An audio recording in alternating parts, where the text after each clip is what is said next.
전능하신 하나님을 믿으십니까? 우상은 무능하다는 걸 여러분 믿으십니까? 네, 뭐 대부분 다 믿으시리라 생각하죠. 그러나 때때로는 정말 그러한가? 이 명제가 우리에게 실제가 되어지는가라고 했을 때는 사람마다 경험이 다르리라 생각합니다. 왜냐하면 어떤 분들에게는요, 하나님보다 재물이나 권력이나 그런 것들이 좀 더 하나님과 같이, 신과 같이 내가 의지할 만한 것 같이 느껴지는 때가 있기 때문에 그렇습니다. 지난주에 우리가 사무엘상 4장에서 살펴보았듯이 이스라엘 백성들이 패배를 합니다.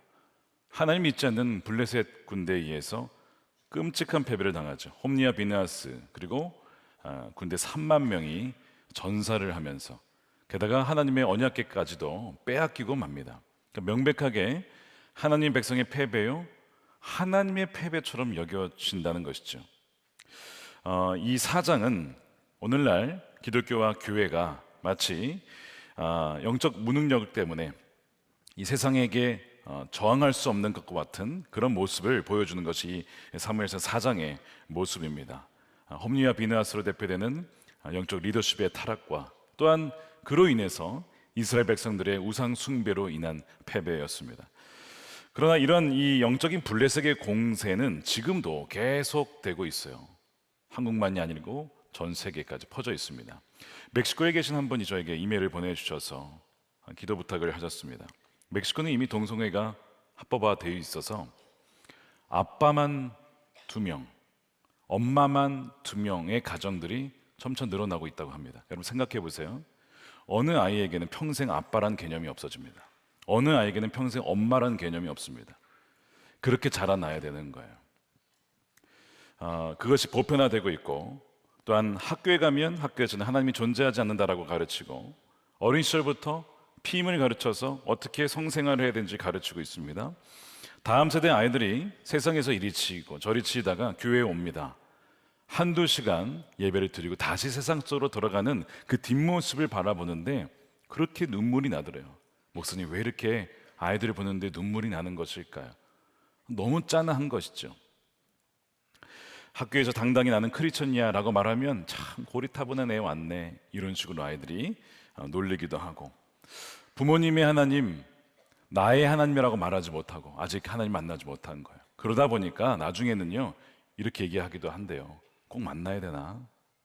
이러다가 성인이 되어서 신앙을, 아예 교회를 떠나버리는 그런 아이들을 보면서 목사님 어떻게 해야 할지 모르겠습니다. 너무나 두렵습니다. 기도해 주세요라고 하면서도 동시에 목사님, 한국교회가 희망입니다. 한국교회가 살아있기에 살아있어야 하고 그렇다면 우리에게 여전히 희망이 있는 것입니다. 그러면서 기도해 주신다라는 그런 이메일을 보내주셨어요. 여러분, 멕시코만이 아닙니다. 미국도 지금 그렇고요. 이제 한국도 그럴 위기에 처해져 있습니다. 그러니까 우리가 깨어 있어야 되고 또 이 나라의 법을 만드는 분들을 위해서 기도해야 되고 누구를 뽑아야 되는지 너무나 중요한 지금 기로에 서 있는 것입니다. 지금 세상은 또 블레셋이 마치 이기는 것처럼 보이는 그런 세상입니다. 블레셋은 이스라엘에 대해서 2차례 큰 승리를 거두고 하나님의 궤를 탈취했어요. 그리고 그것을 자신들이 섬기는 다곤 신이라는 그 신전에 하나님의 궤를 갖다 둡니다. 2절에 블레셋 사람들은 하나님의 궤를 다곤 신전으로 가지고 들어가서 다곤 신상 곁에 세워놓았다. 이 다곤이라고 하는 것은 블레셋의 주신입니다. 이 주신이란 표현은 여러 신들이 있지만 그 중에서 이 다곤이라고 하는 신을 주로 믿는다는 뜻입니다. 흥미롭게도 이 다곤이라고 하는 이 신은요, 가나안 땅에 사람들이 주로 믿었던 바알 신의 아버지입니다. 이 블레셋 족속은 외부에서 들어온 족속으로 알려져 있어서 가나안 땅에 왔더니 주로 바알 신을 믿더라는 거야. 그러면 바알 신의 아버지인 우린 다곤 신을 믿겠다. 더 우월한 신 아니냐? 아마 그래서 이 다곤 신을 주신으로 믿었던 것 같아요. 이 다곤은 곡물의 신입니다. 그러니까 농사를 지으면 그래서 열매 맺게 하는 신이 다곤이다. 그래서 우리는 다곤을 섬겨야 된다. 그랬던 거예요. 바로 풍요와 번영을 원했던 것입니다. 흥미로운 것은 이들이 이 언약궤를 가져다가 파괴시키지 않고 그냥 그 신전에 갖다 두었다는 점입니다. 왜 그랬을까요? 이 야훼라는 신도 유용할 수 있다, 쓸모가 있을 것 같다라고 해서 거기 갖다 둔 겁니다. 왜요? 다신론자들이니까요. 이들이 소문을 들었어요. 애굽에서 나올 때 야훼라고 하는 신이 당신의 백성들을 건졌다, 광야도 지나게 오셨다, 여리고 성도 무너뜨렸다. 이 소문을 듣고 야, 이 야훼라는 신도 꽤 쓸만한 신이다라고 생각을 했던 것이죠. 그 당시에 이 가나안 땅에는 다신론, 여러 신들을 섬기는 문화가 있었습니다. 이와 달리 일신론이라는 개념이 있죠. 일신론은 여러 신들이 있지만 그 중에 하나의 신만 섬기겠다, 이것이 일신론인데, 이 이스라엘 백성들은 일신론이 아니었습니다. 뭐죠? 유일신론이었습니다. 유일신론은 뭐가 다르냐면 다른 신은 없다는 거예요. 하나님만이 참된 신이다, 유일한 신이시다. 바로 그 하나님을 이스라엘 백성들이 믿었거든요. 그러나 문제가 무엇이냐면 입술로는 하나님만을 섬기겠다고 하지만 마음으로는 이들이 가나안 땅 가보니까 너무 멋진 우상들이 많아, 신들이 많은 거예요. 바알도 섬기고 아스타롯도 섬기고, 너무 잘 사니까 야, 여기에서 살려면 이 우상들을 섬겨야 되나 보다, 그렇게 다른 우상까지 섬기게 된 거예요. 그래서 나중에 이제 우리가 7장에 살펴보겠지만 사무엘이 이스라엘 백성들에게 막 안타까워하면서 메시지를 전하는 것이 무엇이냐면 우상들을 없애야 된다라고 얘기를 하는 겁니다. 7장 3절이에요. 사무엘이 온 이스라엘 족속에게 말하였다. 여러분이 온전한 마음으로 주님께 돌아오려거든 이방의 신들과 아스타롯 여신상들을 없애버리고 주님께만 마음을 두고 그분만을 섬기십시오. 그러면 주님께서 여러분을 블레셋 사람의 손에서 건져 주실 것입니다. 1차 전쟁에서 패배했을 때 이스라엘의 장로들은 그 패배의 원인을 잘못 파악했습니다. 언약궤가 없어서 졌다라고 생각한 거예요. 그러나 그것이 원인이 아니었어요. 사무엘은 이 패배의 원인을 정확하게 알고 있었어요. 그 당시 아무 말을 하지 않았잖아요. 근데 원인은 정확히 알고 있었습니다. 뭐냐면 백성들이 온전한 마음으로 주님만을 섬기지 않았기 때문이라는 것입니다. 이 얘기는 그들이 하나님을 버렸다거나 하는 뜻이 아닙니다. 하나님 섬겼어요. 그런데 하나님도 섬기고 바알도 섬기고 아스타롯도 섬기고 많으면 많을수록 좋다라는 사실상 다신론자들이 되었던 것이죠. 혼합신앙이었던 것입니다. 바로 이것이 그들이 전쟁에서 패배한 원인이었습니다. 양다리를 걸치고 문어발식의 신앙을 가졌던 것, 바로 이것이 패배의 원인이었어요. 그러니까 여러분 꼭 기억하셔야 됩니다. 이스라엘이 패한 것은 블레셋이 너무 강해서 진 것이 아닙니다. 그리스도인들이 세상에 지는 것은 세상이 너무 강해서가 아니고 하나님만 섬기지 않고 하나님도 섬기고 우상도 섬기기 때문에 지는 것입니다. 그것이 바로 문제의 원인이었어요. 주님을 향한 이 초점이 흐려지고 두 마음을 품었기 때문에 그렇다는 거예요. 믿음이 약해졌기 때문입니다. 오직 하나님만 신뢰했던 이들은 승승장구했습니다. 하나님이 이기게 하셨어요. 그러나 하나님을 잊어버리고 하나님 말씀에 청정하지 않을 때에 자신의 능력과 경험과 재물을 하나님이 주신 복인데 어느덧 하나님이 주신 선물을 더 의지할 때, 신뢰할 때에 그들은 항상 패했다는 것이 이 성경의 역사고, 이것은 지금 우리의 삶에도 똑같이 적용된다는 것이죠. 그래서 하나님이 이스라엘을 떠난 것이 아니고, 그래서 패한 것이 아니라 그들이 하나님을 사실상 떠났기에 패하게 된 것입니다. 지금 우리의 삶은 어떨까요? 정말 내가 하나님만 섬긴다라고 여러분 그렇게 고백하실 수 있겠습니까? 그런 점에서 오늘날 젊은 세대가 지금 지난 10년간 거의 50%가 떠나갔다고 했잖아요. 지금 인터넷에 가보면 넷플릭스를 비롯해서 너무나 이 사람들을 유혹하는, 아이들을 유혹하는 이런 것이 많아서 신앙을 버린다라고 보면 안 된다는 것입니다. 원래 세상은 그렇게 예전이나 지금이나 똑같았어요. 예전에 이런 시대가 있었다고 하면, 처음에 TV 나왔을 때 이제 교회는 망했다, TV가 나왔는데 왜 사람들이 교회 가겠냐, 극장이 오픈했을 때 극장 가면 이제 극장과 경쟁해야 된다, 그런 시대가 있었대요. 항상 시대는 그런 식으로 다른 방식으로 나타나겠지만 사실 본질은 똑같은 거예요. 세상은 변한 것이 없는데 변질된 것은 바로 교회고 하나님의 백성이에요. 그의 마음이, 중심이 바뀐 것입니다. 그래서 백성들이 하나님 백성답게 살지 못하고 교회가 교회답지 못하여서, 그래서 세상과 똑같이 교회도 하나님 백성들도 바알과 아스다롯에 기웃거리며 굽신거리며 권력과 돈을 쫓아 그것이 바로 패배의 원인이 된 것입니다. 번영도 권력도 결코 신이 될 수 없지요. 하나님이 주시는 거예요. 권력을 주셔서 그걸 가지고 다스리라, 내 뜻대로 통치해라 라고 주시는 것이고, 재정도 내 뜻대로 흘려보내라, 주인의 뜻에 따라 사람들을 섬겨라 라고 주시는 것인데, 어느덧 그것이 신이 되어버리는 이 세상을 우리가 살고 있는 거예요. 하나님께서 이 애굽에 종살이하던 백성들을 건져주셨어요. 그리고 시내산으로 데려와서 모세를 통하여서 십계명을 주십니다. 마틴 루터가 이런 얘기를 했습니다. 십계명을 온전히 아는 사람은 성경 전체를 아는 것이다. 왜냐하면 바로 이 십계명에 하나님을 이렇게 사랑해야 된다, 이웃을 이렇게 사랑해야 된다, 이 두 가지 대명령이 다 그 십계명에 들어가 있거든요. 그래서 이 십계명이라고 하는 것은 뭐냐면, 하나님께 속한 백성들이 이 세상에 살면서 이 세상과 또한 다르게 살아가는 하나님 나라의 백성들의 삶의 방식이 이런 것이다 라고 보여주는 것이 십계명입니다. 하나님은 직접 써주셨어요. 그런데 그 중에서도 가장 중요한 것이 여러분 첫 번째 계명이죠. 첫 번째 계명이 뭐죠? 성경이 있으시면 뒷페이지를 쳐보시면 십계명이 있습니다. 십계명의 첫 계명, 자, 출애굽기 20장 3절 말씀을 함께 읽겠습니다. 시작. 너희는 내 앞에서 다른 신들을 섬기지 못한다. 이게 첫 번째입니다. 처음부터 하나님만을 섬겨야 된다라고 하는 것이 가장 중요한 거예요. 하나님을 사랑한다면, 하나님을 정말 내가 유일하게 사랑한다면 다른 연인 유혹받아서 사랑하면 안 되죠. 그런 건 사랑하는 것이 아닙니다. 근데 여러분 이 구절을 잘 보시면요, 질문을 가지셔야 돼요. 다른 신들이라는 표현이 있습니다. 다른 신들이라고 하는 것은 하나님이 혹시 다른 신들의 존재를 인정하시는 건가? 라고 하는 질문입니다.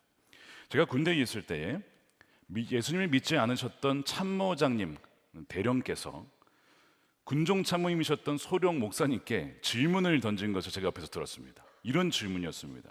군종 참모님, 목사님, 저는 믿지 않지만 십계명에 보면 첫 번째 계명이 나 외에 다른 신들을 섬기지 말라라고 되어 있는데, 그 말은 하나님도 다른 신들의 존재를 인정한 것 아닙니까? 누군가가 믿지 않는 분이 이런 질문을 여러분들에게 하신다면 여러분은 어떻게 대답하시겠습니까? 다른 신들의 그러네. 여러분 이렇게 하시면 안 됩니다. 그러니까 여러분 오늘 잘 들으셨다가 혹시 이런 질문 들으시면 대답할 수 있게 되기를 원합니다. 사실 그냥 읽어보면 하나님께서 다른 신들의 존재를 인정하는 것처럼 보여. 그런 뉘앙스를 풍깁니다. 그래서 이 질문을 이렇게 바꿀 수가 있어요. 다른 신들은 정말 그 존재는 없던 무엇인가, something인가, 아니면 이름은 있지만 아무것도 아닌 nothing인가, 이 질문을 바꿔볼 수가 있어요. 성경은 분명하게 정답을 얘기를 합니다. 뭐냐면 우상은 아무것도 아니다, nothing이라고 얘기를 해요. 예레미야서 10장 5절에 그것들, 우상들은 논에 세운 허수아비와 같아서 말을 하지 못한다. 걸어다닐 수도 없으니 늘 누가 메고 다녀야 한다. 그것들은 사람에게 재앙을 내릴 수도 없고 복을 내릴 수도 없으니 너희는 그것을 두려워하지 말아라. 아무것도 아니다. 왜 우상에게 절을 하고 우상을 의지하냐? 이게 무슨 신이냐? 사람들이 들고 다녀야 돼요. 그렇지만 움직일 수도 없는 것이 무슨 신이냐 이거죠. 고린도 교회 성도들에게도 이슈가 있었습니다. 우상에게 바쳐진 고기를 먹어야 됩니까? 제사상에 있는 고기를 먹어야 됩니까? 이런 질문들이었어요. 사도 바울이 이런 대답을 하죠. 두 가지 얘기를 합니다. 하나는 손님으로 초대받았을 때 이 고기가 우상에게 바쳐진 것이라고 모르면 그냥 먹어라. 왜냐? 우상은 아무것도 아니기 때문이다.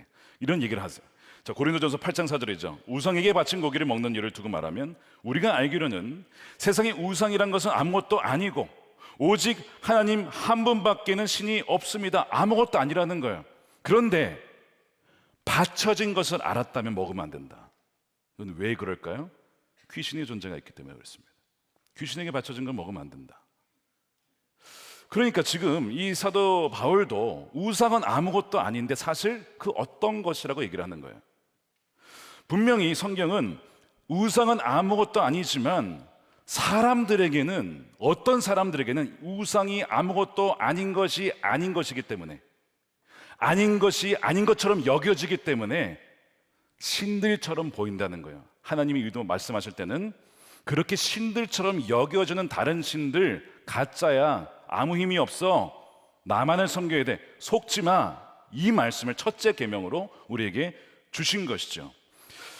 그러나 많은 이들에게는 여전히 그것이 뭔가 something처럼 느껴지기 때문에 거기에 굽신거리는 거예요. 지난 주간에 추천 일기에 보니까 어떤 분이 5천만 원이 필요해서 참 어려웠던 이야기를 쓰셨어요. 결론적으로 해피엔딩이 되었는데, 누군가에게 5천만 원은 아무것도 아니죠. 근데 많은 분들에게 5천만 원은 큰 돈입니다. 근데 그것이 5억이라고 생각해 보세요. 50억, 500억이라고 생각해 보세요. 커지면 커질수록 돈이라는 것은요, 힘입니다. 돈은 권력이에요. 파워가 있습니다. 우리 문제를 해결할 수 있는 힘이 거기 있다고요. 그러니까 사람들이 이거 뭐 something인데 거기에 신과 같은 어떤 영향력을 느끼는 거예요. 그러니까 이 돈을 숭배하게 되는 것입니다.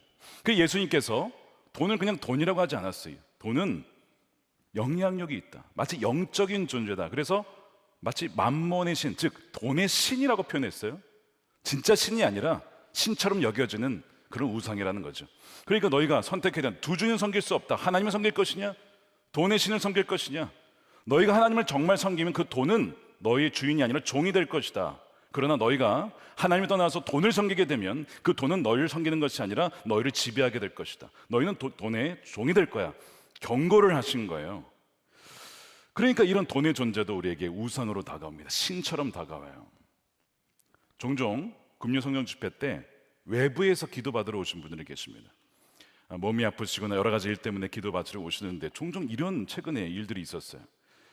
너무 기도하다가 몸이 낫지 않으니까 또 여러 가지 좀 안 좋은 일이 터지니까 이런 생각이 들었대요. 구술해야 되나? 믿는 분이에요.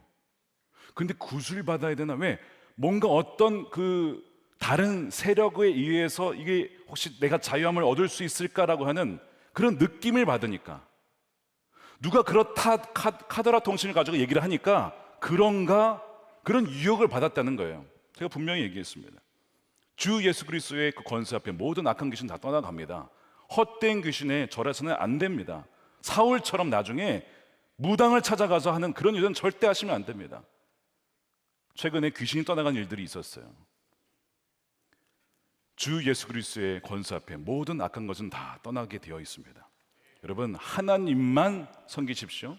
하나님만 따라가십시오. 그래서 하나님께서 애굽에 살던 백성들을 건지시면서 그냥 데리고 나면 되잖아요. 그냥 나오지 않으셨어요. 10가지 재앙을 내리십니다. 왜 10가지 재앙을 내리셨습니까? 이스라엘 백성들이 애굽에 살면서 이 애굽이라는 나라가 너무 강력한 거예요. 초강대국이에요. 나라 중에 이길 나라가 없어요. 군사력 엄청 강하죠. 농사가 얼마나 잘 되는지 풍족하죠. 나일강이 있습니다. 물이 부족함이 없죠. 야, 이 나라를 통치하는 어떤 신이 그렇게 강력한가 보다라고 하는 느낌을 히브리 민족들이 받았던 것입니다. 그래서 하나님께서 그들을 데리고 나오실 때에 너희들 그렇게 느끼냐? 너 정말 그렇게 너희들 생각해? 애굽의 신들이 아무것도 아닌 것을 내가 보여줄게 하면서 하나하나씩 애굽의 신들을 치기 시작하는, 그게 10가지 재앙이에요. 그 10가지 재앙은 다 뭐와 연결되어 있습니까? 애굽의 거짓 신들과 연결돼서, 예를 들면 태양신, 라신을 섬겼습니다. 태양은 내가 만든 피조물이야. 그래? 한번 보자. 그러더니 어둠을 확 보내시죠. 아무런 힘이 없는 거야. 태양신 뭐해? 자고 있냐? 태양신 뭐하고 있냐? 생명, 죽음, 오시리스, 뭐 이상한 신을 섬기고 있어요? 아, 생명. 그래, 그렇다고 생각해? 내가 생명의 주권자면 보여줄게. 장자를 치시는 거예요. 이런 식으로 애굽의 신들을 다 무너뜨리시죠. 그 다음에 나온 거예요. 왜 그렇게 하셨을까요? 이스라엘 백성들을 교육시킨 거예요. 누가 참신인지 교육시켰고, 또한 애굽 사람들 대상으로는 선교하신 겁니다. 헛된 우상을 섬기는 이들에게 깨달아라. 나 야훼 하나님이 유일한 참된 신이다 라고 하는 것을 선교하시면서 교육시키면서 데리고 나오셨어요. 이스라엘 백성들이 이제 자유다라고 싶었겠죠? 여러분, 그렇지 않습니다. 자유라고 하는 것은 내 마음대로 사는 게 아니라 그동안 내가 헛된 것을 쫓아 살았구나. 완전 노예의 삶을 살았어요. 그래서 이제는 거짓 주인에서 풀려나서 참된 주인의 말씀을 따라 사는 삶이 참된 자유인입니다. 이 백성들이 그 자유를 이제 누리게 되는 거예요. 그 십계명을 주신 거예요. 이 말씀대로 살아가는 것이 진정한 자유의 삶이다. 내가 하고 싶은 대로 산다고 여러분 자유입니까? 그거 하지 못하면 견딜 수 없는 것은 여러분 노예의 삶입니다. 중독의 삶입니다. 그래서 주님은 참된 진리를 통해서 우리를 자유케 하시는 거예요. 근데 오늘 본문에서 오늘 그것을 정확하게 똑같이 반복을 하시는 거예요. 자, 하나님께서 지금 거짓 우상에 대해서 어떤 일을 행하시는지를 5장에서 보여주십니다. 세상의 강에서 블레셋의 강에서 우리가 진 게 아니고 우리가 하나님만을 의지하지 않았기 때문에 진 것입니다. 그러므로 여러분 꼭 기억해야 될 것은 세상은 우리보다 강할지 모르지만 하나님께 세상은 아무것도 아닙니다. 요한일서 4장 4절 말씀을 기억하십시오. 함께 읽겠습니다. 시작. 자녀들아 너희는 하나님께 속하였고 또 그들을 이기었나니 이는 너희 안에 계신 이가 세상에 있는 자보다 크심이라. 아멘이죠. 우리 안에 계신 주님이 그 세상의 그 어떤 세력보다 비교할 수 없이 크다는 것을 잊지 말라는 거예요. 우리가 오늘 성찬을 받으면서 주님이 뭐라고 하십니까? 나를 기억하라고. 나를 기억해라. 왜 나를 잊었냐? 너의 삶의 현장에서 비즈니스 할 때, 계약할 때, 누구를 만날 때 왜 나를 잊느냐? 마치 나 외에 다른 신이 있는 것처럼 왜 그 우상들을 의지하려 하느냐? 나를 잊지 말라라고 오늘 성찬을 통해서 다시 한번 깨우쳐 주신 것입니다. 왜요? 우리 안에 누가 계시다고요? 살아계신 주님이 우리와 함께 계시니까, 성령으로 함께 계시니까 두려워 말아라, 염려하지 말아라라고 분명하게 우리에게 말씀을 하고 계시는 거예요. 그러므로 우리가 여기 성찬을 받겠는데요, 우리 이렇게 기도했으면 좋겠습니다. 첫 번째, 주님, 우리가 하나님을 사랑한다고 하면서 다른 우상을 동시에 섬기려 했던 죄를 이 시간 회개합니다. 우리를 용서해 주십시오. 우리 회개했으면 좋겠고, 두 번째는요, 내 안에 성령으로 오신 주님이 내 삶을 다스리고 계심을, 그러므로 세상에 있는 블레셋보다 크시다, 참된 하나님, 다고는 아무것도 아니며 참된 하나님, 바로 주님이 진정한 신이심을 고백하며 나의 삶을 다시 한번 주님께 의탁합니다. 주님, 내 삶을 다스려 주시옵소서. 우리 함께 고백하면서 우리 성찬을 받도록 하겠습니다. 기도하겠습니다.